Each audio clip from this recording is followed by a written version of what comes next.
So Humanita.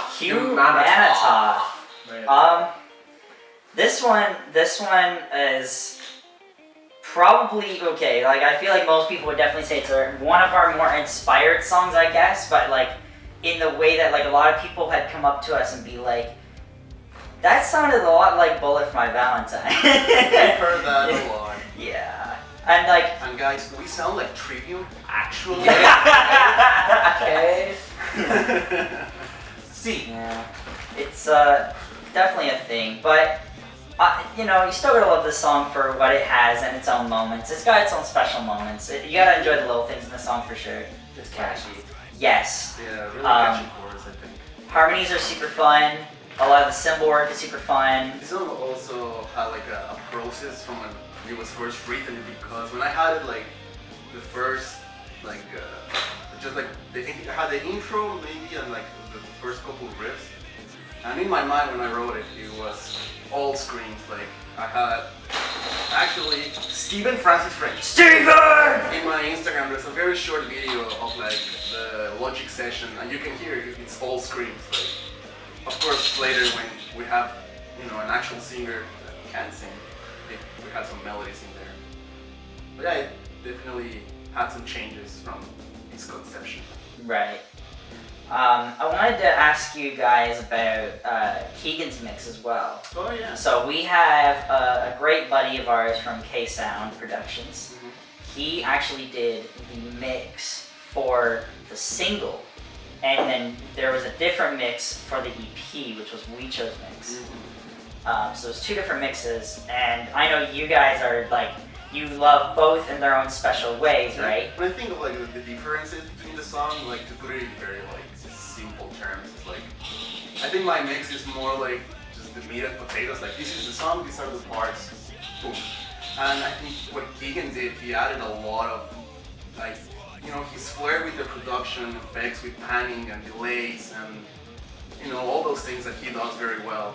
I got to master Keegan's version, so I'm very proud of that. And it's on Spotify. Hey! But what I like about Keegan's version is that it's like the most radio-friendly version of Keegan's Humanity that you can find.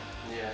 That's not necessarily the most accurate representation of Keegan's Humanity. Not necessarily. And I don't think that any of us would have made any of the decisions that Keegan made when we were going to make that song. And what I think's cool about it is that when we took that, like when we went to the radio last year and played the acoustic version of that, the version that was most radio perfect is the version that got played and was most liked. I honestly think worked perfectly.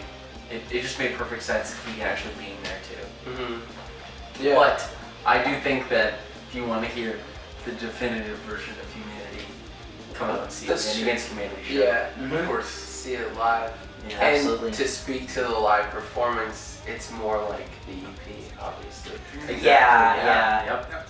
But I really like Keegan's mix. Like Me too. when I first heard it, I remember just being like, oh my god, because he's got like all these like little Easter egg things in there, like how he has the vocal line for the chorus in the intro. Yeah. Just like as if I'm like way back on a mountain, just oh, it's so epic.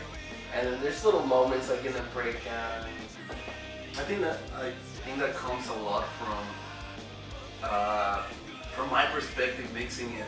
I'm so attached to the song, being the one wrote it, and then how we play it live, that when I go into like a session, it's like I don't want to change too much from what I hear every time we play it.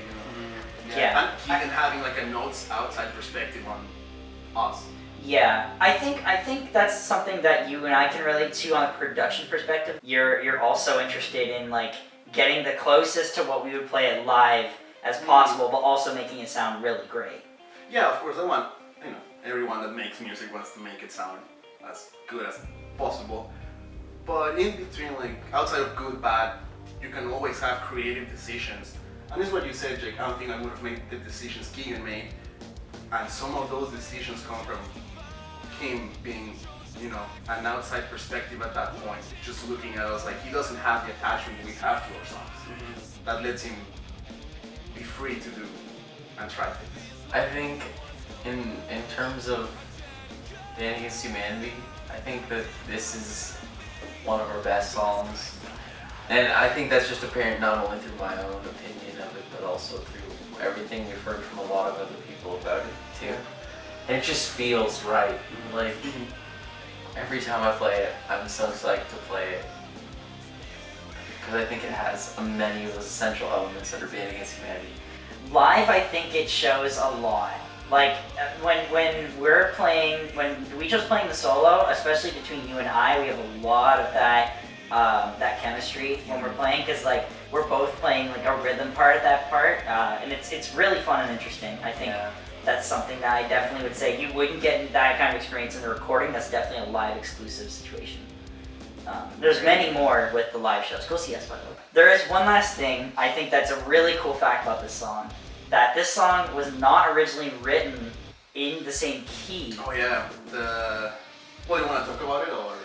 I'll talk about it a little bit if you want to go into more detail. So basically, we had a song before Elemental that we talked about in the Elemental section that has not been released. That particular song was planned to be continued to be written on, and then we ended up writing this song, or Richo ended up writing the riff for this song. And he wrote it in the same key, which was it's E standard. Yeah, well, the tuning of the guitar is E standard. The song would be in E minor, but yeah. Right. So I listened to it and I was like, Richo, the thing is like this sounds like almost the exact same riff as this song. He's like, oh shit. Like he didn't even go across his mind. And then he was like, wait, or I don't know who had the idea. But somebody had the idea of like, what if we changed it to be this tuning instead? To be kind of more warm. Well, I remember at the time of Humanity, I was very much into War Eternal by Archenny. I'm pretty sure for the whole album they use C standard, like for the guitars, and it's like, well, I have this riff that I really, really like, but there has to be something different to it, so it's not so similar to this other demo we have on the works. So that's the thing when we had the idea of like detuning it, see how it sounds in C standard. And I mean, you know, there's the theory, and some people say that if you tune lower, you sound heavier. Yeah. I think it's always about the riff. Yeah, for sure. But it's different. It's different, it adds a different feeling to the song, and it makes it what it is now. Right. You wouldn't feel the same at all if it was still E standard. Yeah. I remember very clearly standing in the basement mid one of our jams back in those days, and it was just like, we're gonna have two tunings, E standard and C standard. Yeah. And like that was basically it. Yeah. It's been magic ever since. Ever since.